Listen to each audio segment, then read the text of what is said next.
বাড়িতেই বানিয়ে ফেলুন একদম রেস্টুরেন্টের মতো দই বড়া। কলার ডাল ভিজিয়ে ব্লেন্ড করে নিন একদম মসৃণ করে। এটা হলো বড়ার আসল বেস।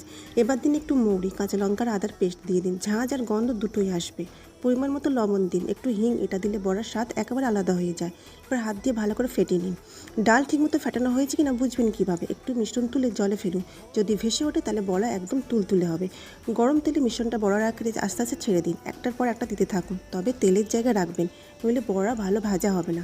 বাকিগুলো দিয়ে দিন কড়াইতে, মাঝারি আঁচে ভাজুন, তাড়াতাড়ি করলে ভেতরটা কাঁচা থেকে যাবে।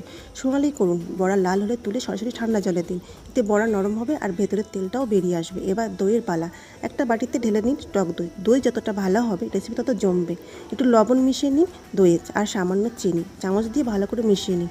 দই যেন একদম মসৃণ হয়ে যায়। এবার দিন আমচুর পাউডার, টক ভাবটা আরও বাড়বে। চাট মশলা দিন, এটা দই বড়ার আসল সিক্রেট। আর একটু জিরা গুঁড়ো। আবারও ভালো করে মেশান, সব মশলা যেন দইয়ে ভালোভাবে মিশে যায়।